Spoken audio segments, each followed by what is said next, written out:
Greetings all, it's Blue Knight, and welcome back to the Legend of Zelda, Twilight Princess. Previously, we managed to get Ilia and Telma back to Kakariko Village, or at least just Ilia to Kakariko. That was a more important thing.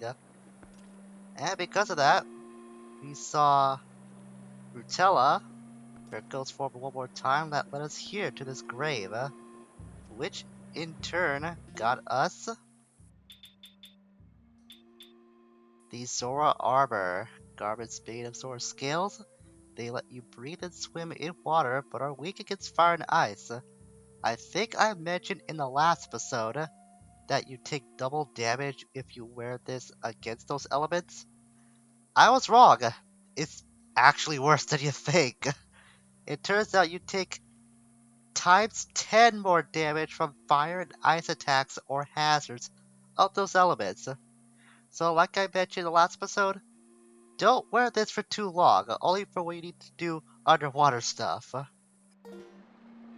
Furthermore, by virtue of rescuing Ilia and Telma, we were able to get Rollins to Kakariko so he could see the shaman of this village to find out if he's gonna be actually healed. So we went through a lot last time. Also showed just how much Rutella really does love her son. Just goes to show how beautiful a mother's love could be for the child. Today, we're gonna make a couple more preparations before we head off to the next temple of the game. It's not gonna take that much time, but there are a few things we can gather right now to prepare us for the upcoming temple. We're now here at Barnes' Bomb Shop to actually see that Barnes has more inventory in his stock. Hey, I've been waiting for you. Take a peek at this. I finished my water bombs. These little films are so advanced you can even use them in water. Oh, they'll come in handy guaranteed. So we saw that this was available back at Chudley's shop, but obviously went for a lot more money back at that place, as well as we saw the third type of bomb we could buy in a bomb shop of any kind, the bobbling. So we're gonna get this. Nope, chock full is our bomb bags. But it does mention that we could go to the counter next to this, or at least the part next to it, to use the buyback program. And that's going to show off right now. So we know the bobbling is the third type of bomb we can't get in Barnes' bomb shop, but that's going to be coming a little later on in the game. Which is why I'm going to have no problem installing off my bomb bags, not bomb bags, my bomb links right now. As handy as those are, I really don't use them that much in the grand scheme of things, even though, like I said, they can be useful. They're essentially bomb chews of Twilight Princess. But I want to make room for that to purchase any water bombs, because those are going to be very handy in what's going to be coming up soon. And since we're still stocked up on cash, I don't mind that we'll be filling up our inventory despite the amount of money that we'll be wasting for these bomb bags. Water bombs. I know I'm calling these bomb bags for some reason. I guess I just got the holder of the item in mind so much.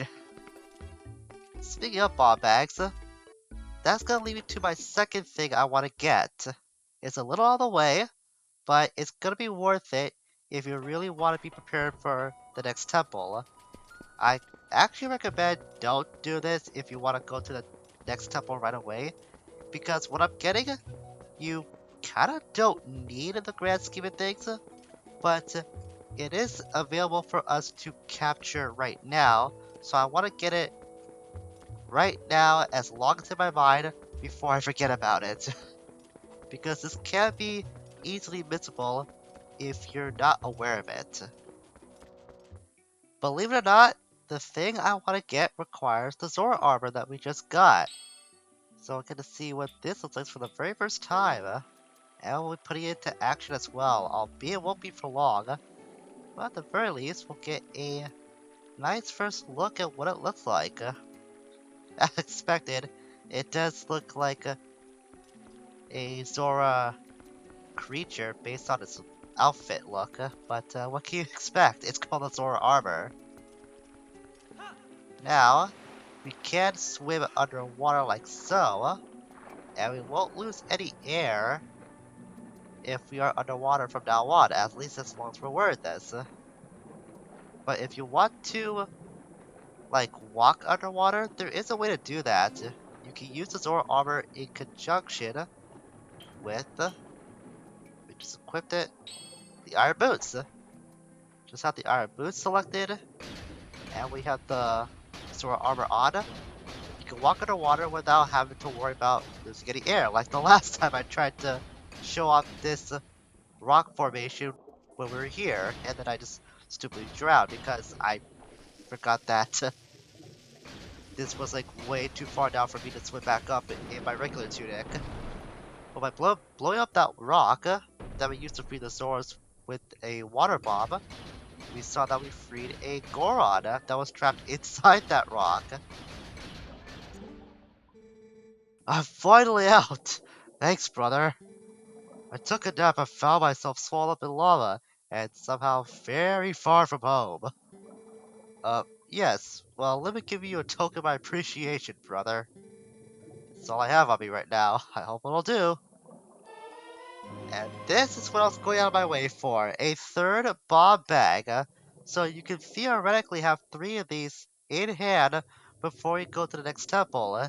It might be a little overkill considering what's coming up next, but it was already available for us to buy, or at least collect at this point in the adventure, so I want to get it right now before I forgot about it. As long as we're still here, we can show off that there are a couple of boulders we can blow up now that we have the Zora Armor to walk underwater with our iron boots. Both these boulders are going to contain nothing but rupees, but it is a good way for you to get some quick cash if you're running low on funds. I really don't need it right now because I'm already almost up to 800 rupees, but it's still nice to show at least. These can be easily neglectable if you're not looking out for boulders like too specifically, but it can be a nice way for you to get some funds quickly if you're looking out for money and need to build up your wallet to buy something or spend money on some sort of activity that you need to do. And we can see this one right here too. This was shortly after I exited the Upper Zora's River area. I think I saw another one over on the left side when I was going down. Again, there'll be nothing but rupees. I think that's actually, yeah, there's actually 3 here that we can get. Alright, it's a little bit better. Now, granted, this won't really help out much that I'm filling up my wall right now because since we're entering a dungeon soon, we're gonna be finding a lot of rupees in that anyways.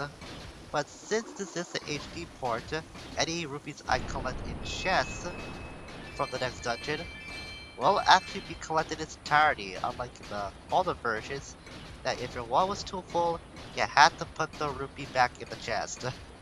And like I said earlier on in this LP, if you really wanted to be like so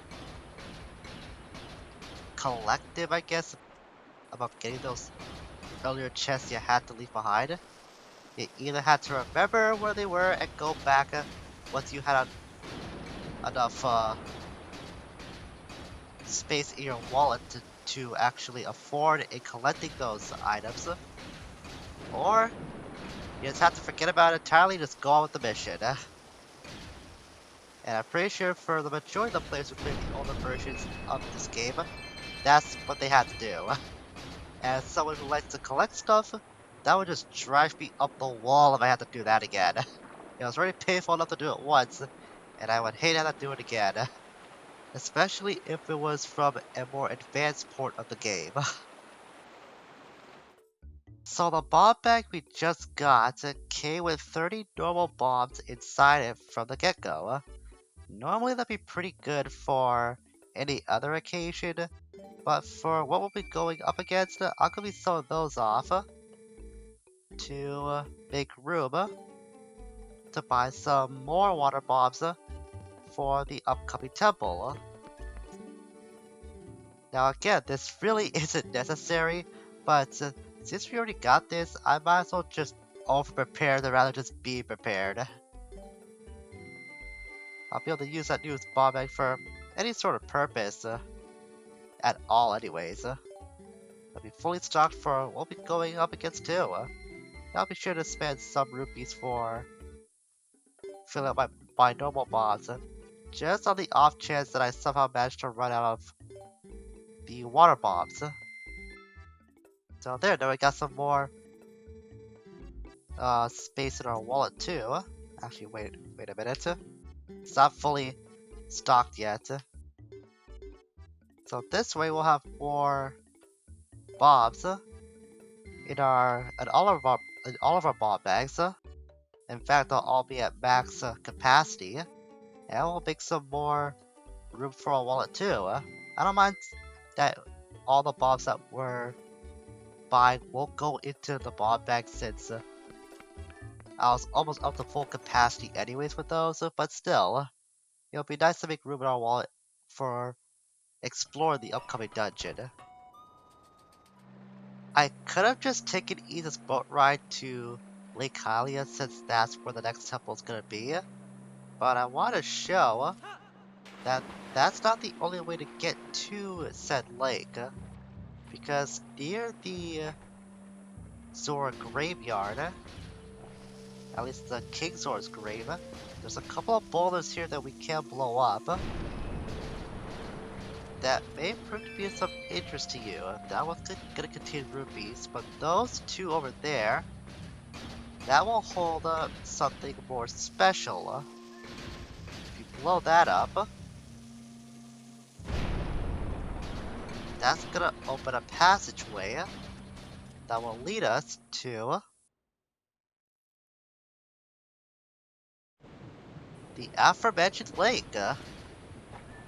This is meant to be like a easy and quick shortcut for you to get to Lake Hylia right away so you can explore the next dungeon in record time. But I really want to go out of my way to get that third bomb bag. Something I wouldn't usually do, but since it's so far out of the way and you can get it right now, I decided, what the hey, just get it just in case. So now I'll be plenty armed when it comes to bombs for this upcoming temple. You gotta swim over to the center of Lake Hylia. It's gonna take a bit even with your new fancy Zora tunic. The swimming speed isn't that great. It's still pretty normal. This could be coming from someone who played Skyward Sword first, but this is pretty slow by comparison to that game, because in that game, there is a way for you to do like a spin move when you're swimming underwater, so that way you can move a little quicker. No such thing exists in Twilight Princess, so you gotta content with this normal swim speed, no matter where you want to go when it comes to underwater adventures. You can use the iron boost to sink all the way down to the bottom of the ocean floor. And you can see that there's a couple of Zoras here swimming around some ruins as the music slowly fades away. You can actually talk to these Zoras too. Can you see the bubbles rise from the depths? It's dangerous to swim too close. The current is strong enough to carry away most people. So I guess that's what they're talking about, those little geysers of sorts. There's also a rupee here and a boulder near this ocean floor as well. A couple of boulders actually. But I want to bring close attention to this particular Zora. Sir, you are the garb of the hero of my people's legends. Are you, perhaps? Well met! I, dear hero, am a maker of bombs. Pardon me for asking, have you heard of water bombs? They are very dangerous indeed, but you should be able to master them. I'm sure you will find them quite useful. So you can buy some water bottles from this guy for 90 rupees. The chances are you'll have a lot of rupees by now, so it might be worth to actually talk to this guy if you decide to pass up on talking to bards. How do I know this? I played this before. No, not like the entire game, is that I played this particular part before. Because the video you're watching right now is actually a re-recording. I did record this before, and I did not know that this guy actually sold water bombs close to the next temple's entrance. So I was really surprised when I found that this guy actually had a purpose other than just being here for the sake of being here. However, somehow, Audacity, the program I used to record my commentary, didn't save said commentary completely.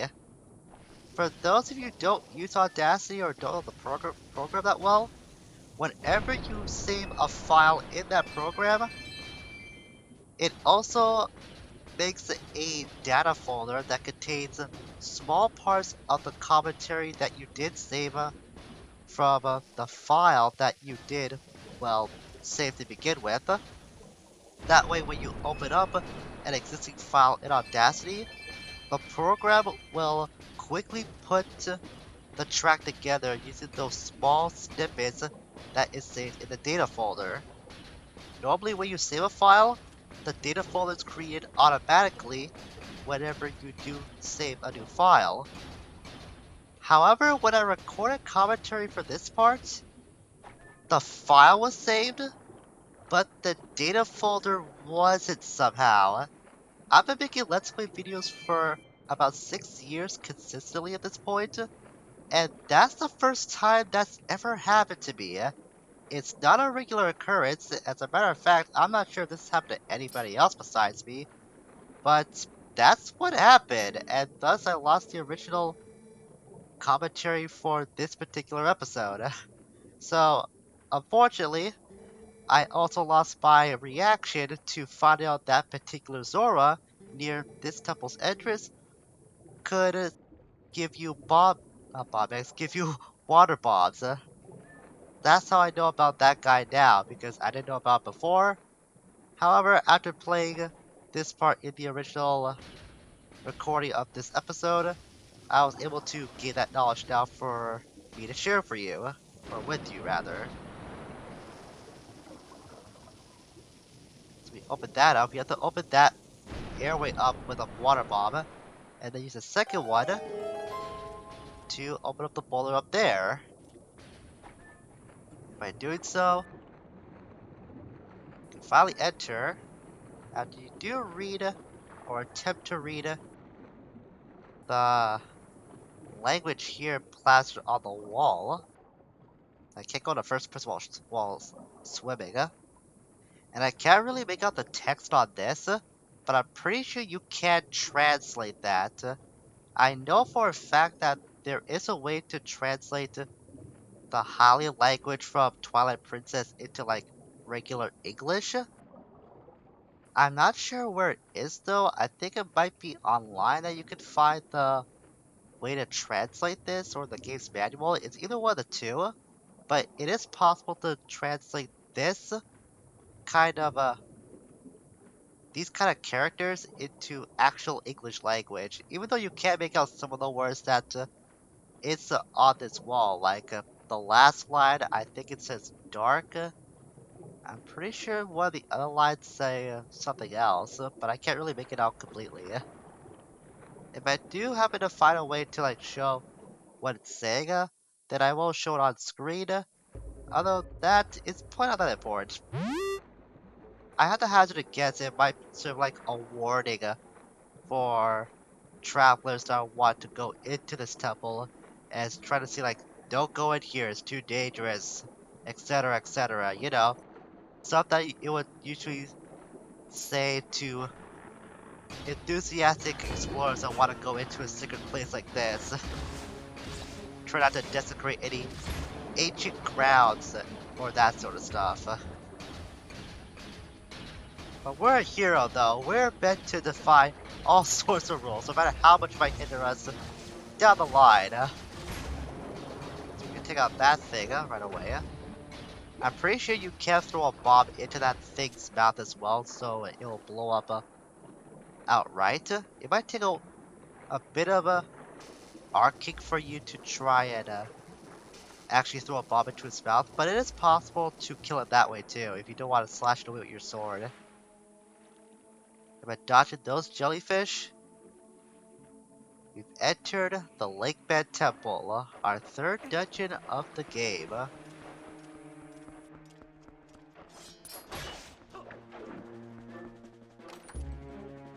There's a chest over here that will contain some water bombs outright. As if I need those already. I'm practically at max stock at this point. Let's see, well, there's a bunch of chews here that you can take out as well that do contain various effects. Like there's a red one over here. I think there might be a blue one somewhere close. We saw a purple one too. But the thing we want to do is pull that down and open this up to open the way. So since this is a re-recording of an episode that I tried to do before, that's why my rupees are a lot different than what they originally were. Don't expect this to be the case forever though. I'm just re-recording for this episode only. The next time that you do see like the next episode, then that will go back to like the original rupee count, how things were originally going. Needless to say, things are gonna go back to like the way things were going before. I'm just redoing this episode only. Because I do not have it in me to re-record this entire dungeon twice. Because I do tend to get lost in this pretty significantly for like the first half of it. But once I know where to go, then the rest of this dungeon isn't that bad. It's just how to proceed to begin with. It's the thing that always gets me in the first place. So here's a new enemy, the Helmosaur. You have to go around to the back of it, and then slice up its butt. We also saw that there were blue Tektites here. I think I mentioned back in the fire dungeon that we were gonna find blue Tektites in this temple, and well, here they are. Oh wait, don't do that. I have to go up here. While I'm at it, make some bomb arrows because what we need to do. I'm pretty sure Midna did mention this while I was going on about something else. Is that we have to not jump off, like. Yeah, this auto jump sometimes just really trips me up. What we have to do is go up here and then blow up the stalactites, I believe. Hold those stalactites and not stalagmites. Because those are really easy to confuse the two. So just blow those stalactites. And that way you can use more platforms to climb up to the next floor. For the Helmosaur here though. Let's wait for it to charge. And then that's your moment to strike. Jumping strike does do the bit easily though. That is good to know. We can't go up here. To open this chest. And that contains more regular bombs. Kind of a shame those are gonna be going to waste because I already stocked up pretty well to begin with. But at least to get those chests out of the way for the inevitability that I will get the compass.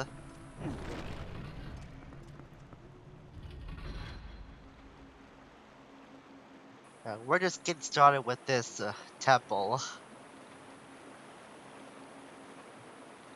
Some water wheels. Those could be important.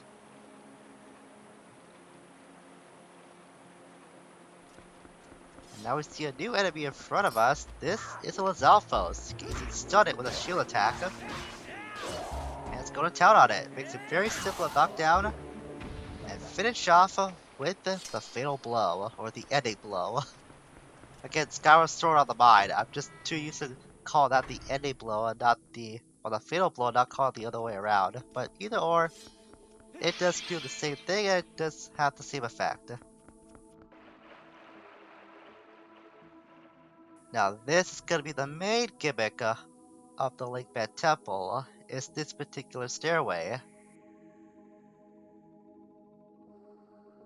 So think of this area as like the main hub for this dungeon. I see that pot shaking over there. Might collect that if I want to, though I don't really need to. Getting Uku is optional, but she can be helpful if you want to do some backtracking. Go over here. There should be only one locked door, or unlocked door rather. Or maybe it is just one locked door in this hub for now. Let's just figure out where to go first. That's gonna be the big part to overcome. At least got some arrows here. So whenever you pull a chain like this down, that's gonna cause the staircase to rotate towards your current position. This is what confuses me a lot about the early part of the Lakebed Temple, because knowing you have to utilize that staircase so specifically, it means you have to find like the correct position for you to place it in order to start your progress through this temple. It's just figuring out how to position it, that's the main thing, that always trips me up. But normally once I get through this initial hurdle, then I can get to the rest of the temple fairly okay. Let's go up here. If we head over here, I think this might be the way to get to Uku. Should be, there's only one pot over there. I'm pretty sure we approach it. Yeah, I see Uku poke his head out. I could just leave her alone. I don't have to pick her up. But I think it's tradition at this point that we do take her along for the dungeon, so let's do the service, the good service, and free Uku. Gracious, you're that nice fellow who helped me out the other day. How nice to see you again. Oh, now we found each other again, let's stick together for a bit, I'll be right with you, so if you want to warp out, just let me know. And we won't be doing that, ever. Also, I just like how Link is so used to Uku's design now.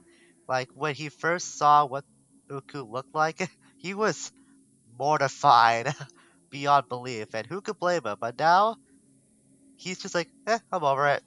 I know what she looks like, and I'm used to it now. As a matter of fact, it's not like here where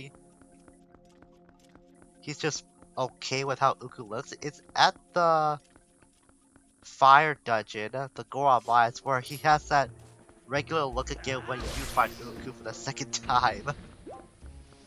So it's just the first time that he gets really horrified at what he's looking at. But the second time he finds Uku, he's over it. That's not a way to go. It looks like that way is locked off. Yeah. So hopefully there's one more door up here on this higher floor. And that, I'm predicting, might be the way forward. No, wait, that's just the locked door I just saw from on the other side. Right. Oh boy, this temple. And it trips me up in the early goings, and that's always consistent too. There's never been like one playthrough of this dungeon where I've been able to figure out where to go like immediately. I want to say it might be this one, but I may have got to this door before. Nope, this is the way forward. Good. We found progress. So now we can actually get through this place. We start our way to get through this place. Now that we found the way forward. Put that up. I figured it's sponge. That takes me to this room. And this room in particular, it's also got its own fair share of mysteries that we'll have to figure out. But I think that's going to be saved for the next episode. I merely want to come here because this is where I stopped the original recording for the first version of this episode. And that's what I'm going to be doing here.